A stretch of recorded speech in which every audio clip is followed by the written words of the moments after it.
14 اور 15 شعبان کی درمیانی رات، اس میں ہمارے ہاں اس کو جو ہے وہ شب برات کہا جاتا ہے۔ اس کے بھی کچھ احکام ہیں۔ یہ ایک ایسی رات ہے جس کی فضیلت متعدد روایات سے ثابت ہوتی ہے، اور اس رات میں عبادت کو اجر و ثواب قرار دیا ہے عام راتوں سے زیادہ۔ آج کل بعض حضرات یہ فرماتے ہیں کہ شب برات کی کوئی حقیقت ہی نہیں ہے، یا اس کے بارے میں کوئی حدیث ثابت نہیں ہے۔ یہ بات بالکل درست نہیں ہے۔ حقیقت میں شب برات کی فضیلت 17 صحابہ کرام رضی اللہ تعالیٰ عنہما سے روایت ہے، اور انہوں نے نبی پاک صلی اللہ علیہ وسلم کی طرف سے بیان فرمایا ہے، اور اس رات عبادت کرنا فضیلت رکھتا ہے، اور اس میں مسلمانوں کو نفلی نمازوں کا اہتمام کرنا چاہیے۔ بعض روایات میں تو یہ آتا ہے کہ اللہ اس رات میں آواز لگاتا ہے، سنو، کیا کوئی ہے جو اپنے گناہوں کی مغفرت مانگنے والا ہے اور اس میں اس کی مغفرت کر دوں؟ کیا کوئی ہے مصیبت میں مبتلا جس کو میں عافیت میں تبدیل کر دوں؟ یہ ساری رات اللہ کی طرف سے اعلان ہوتا ہے، لہٰذا اس رات عبادت کرنا، دعائیں کرنا زیادہ فضیلت ہے، اور یہ عبادت اسی طرح کرنی چاہیے جیسے کہ نبی پاک صلی اللہ علیہ وآلہ وسلم نے کی ہے۔ اس میں اپنی طرف سے جو ہے وہ اضافہ نہیں کرنا چاہیے، جیسے کہ بہت سے لوگ جو ہیں وہ ویڈیوز میں ڈالتے ہیں، ٹک ٹاک میں اور یوٹیوب میں یہ چیزیں ڈالتے ہیں کہ شب برات میں یہ جو 2 نفل ہیں، اس میں یہ چیز پڑھیں، اللہ پاک آپ کو رزق دیں گے، پکا یہ دیں گے۔ نہیں، یہ لغو بات ہے، کیونکہ نبی پاک صلی اللہ علیہ وسلم نے فرمایا ہے کلو بدعت ضلالہ، ہر بدعت جو ہے وہ گمراہی ہے۔ تو ظاہر سی بات ہے جو چیز ہمارے نبی نے کی ہوگی، صحابہ کرام نے کی ہوگی، وہی چیز ہم نے بھی کرنی ہے۔ جو چیز ہمارے نبی نے نہیں کی، ہماری صحابہ کرام رضی اللہ تعالیٰ عنہما سب نے، انہوں نے نہیں کی، تو ہم کیوں کریں؟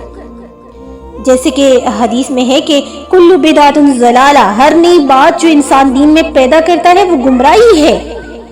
تو شیطان جو ہے وہ انسان کے پیچھے لگا رہتا ہے، اور یہ کہتا ہے، شیطان یہ ہے نا، انسان کے پیچھے یہ لگا رہتا ہے اور سوچتا ہے کہ یہ تو فضیلت والی رات ہے، مسلمان عبادت کریں گے، اللہ کی طرف رجوع کریں گے اور دعا کریں گے، لہٰذا میں ایسے طریقے اختیار کرتا ہوں تاکہ لوگ عبادت سے ہٹ کر ان طریقوں پر لگ جائیں جس سے وہ اس رات سے فائدہ جو اٹھایا جا سکتا تھا وہ نہ اٹھائیں۔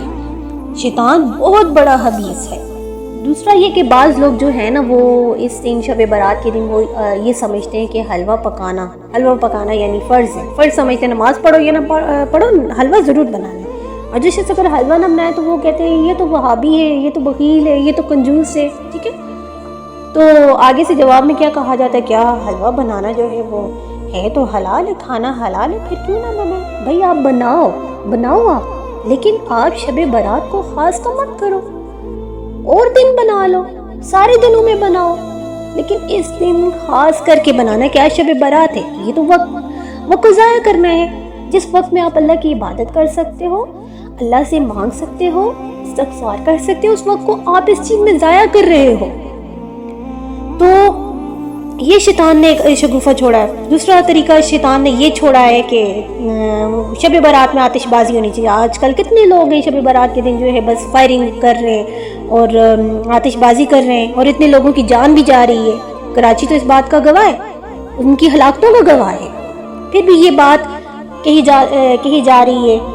ہم کہتے ہیں، علماء کہتے ہیں، قرآن کہتا ہے، ٹھیک ہے، کہ یہ عمل جو ہے نہ قرآن سے ثابت ہے، نہ حدیث میں ثابت ہے، نہ صحابہ کرام رضی اللہ تعالیٰ عنہم کے تعمل میں کسی کو یہ بات جو ہے وہ ثابت ہے، بلکہ انہوں نے تو اپنی طرف سے ایک شگوفہ چھوڑ دیا ہے۔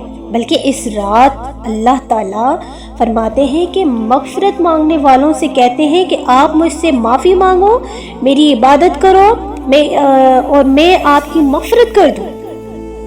اور عبادت کا اصل جو طریقہ ہے، اس میں عبادت کا اصل طریقہ یہ ہوتا ہے کہ جس میں آپ جاگنے کا حکم دیا ہے، جس میں آپ سب کو جاگنے کا حکم دیا ہے، وہ یہ ہے کہ اس کا اصل طریقہ آدمی اپنے رب کے ساتھ رشتہ قائم کرے خلوت میں، ادھر صرف اس کا اللہ ہو، سجدہ کرے، تلاوت کرے، چاہے دعائیں کرے، جتنا مانگے گا اللہ تعالیٰ اس کی دعائیں قبول کرے گا، جتنا مانگے گا اللہ تعالیٰ اس کی دعائیں قبول کرے گا۔ اور یہ جو جلسے دیگیں وغیرہ جو پکتی ہیں نا، لمحہ لمحہ ضائع کر رہے ہیں۔ اس چیز سے جتنا بھی ممکن ہو سکے آپ خود بھی بچیں اور دوسروں کو بھی بچائیں۔